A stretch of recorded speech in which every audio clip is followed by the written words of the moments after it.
إزاي تعمل تكويد تلقائي للمنتجات أو البيانات اللي موجودة عندك، بمعنى إن أنت تكتب اسم المنتج أو اسم العميل يبدأ يكود لك كود تلقائي على طول.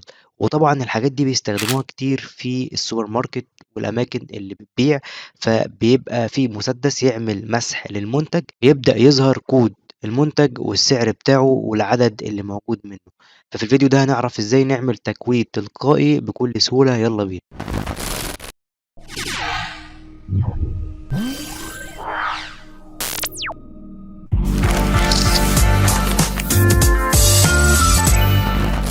أول حاجة هنعملها طبعًا إن إحنا هنيجي عند الsheet بتاعنا زي ما إحنا شايفين قدامنا كده، وهنيجي هنا إيه نعمل الجدول أو البيانات بتاعتنا.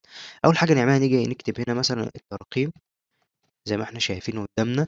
هنكتب بقى هنا اسم المنتج بالشكل ده، أو طبعًا هنا هتكتب اللي أنت عايزه، وهنكتب في الخانة اللي بعد كده الكود زي ما إحنا شايفين قدامنا.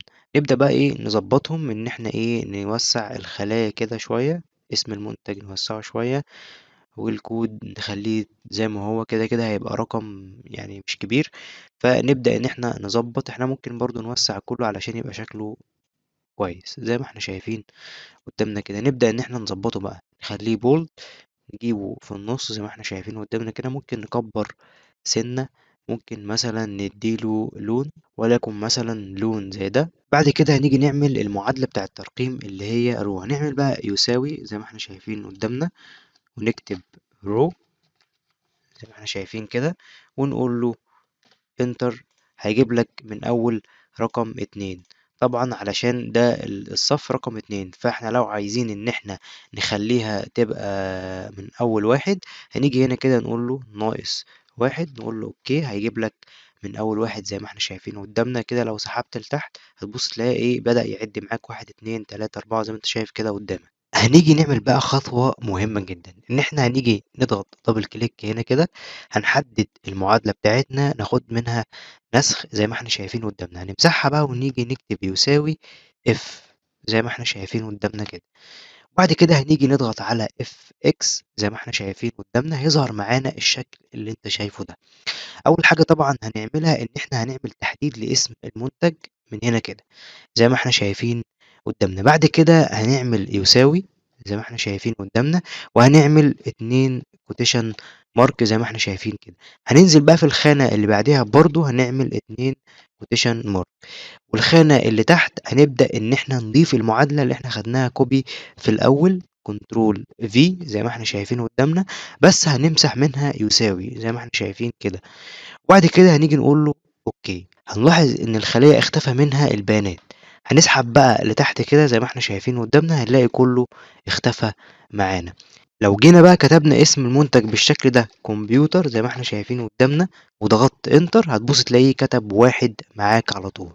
لو جينا مثلا جربنا أي حاجة تانية مثلا شاشة بالشكل ده وضغطت انتر، هيعمل معاك 2، وهكذا بقى لحد ما تملأ البيانات بتاعتك أو المنتجات بتاعتك كلها. هنيجي بقى للخطوة المهمة جدًا، وهي إن إحنا عايزين نعمل كود تلقائي.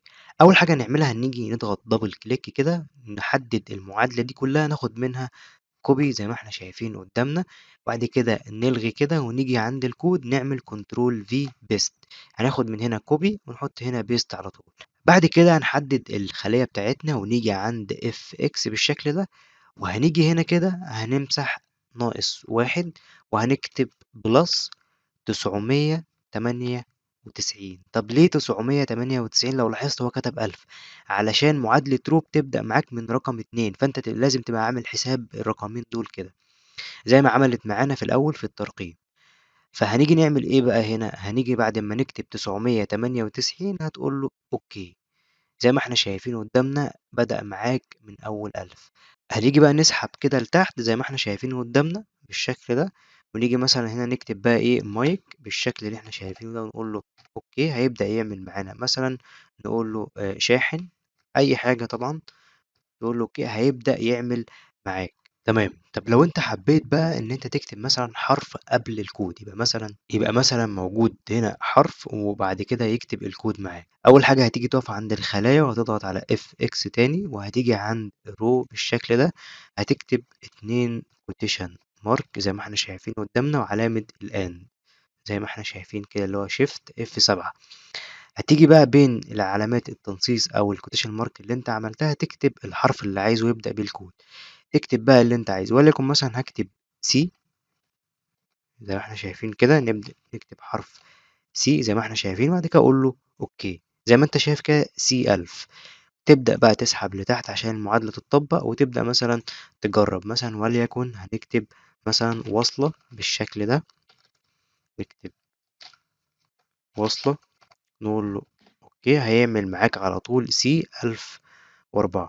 مثلًا نكتب laptop، نقول له أوكي، هيكتب برضه معاك. ممكن برضه نجرّب حاجة تانية، ممكن مثلًا نكتب إضاءة زي ما إحنا شايفين، تقول له أوكي. طبعًا كل ما تكتب بقى كل لمّا هيبدأ ينزل معاك ويبدأ يعمل تكويد تلقائي. طبعًا هتفيدك الحاجات دي كتير لو أنت مثلًا عندك منتجات عايز تعمل لها أكواد، فتختار الكود والحرف اللي أنت عايزه وتبدأ تكوّد المنتجات بتاعتك. طبعًا تقدر تعمل الأكواد دي على أي حاجة أنت عايزها، مثلًا اسم المنتج، اسم شخص، أي حاجة أنت عايزها.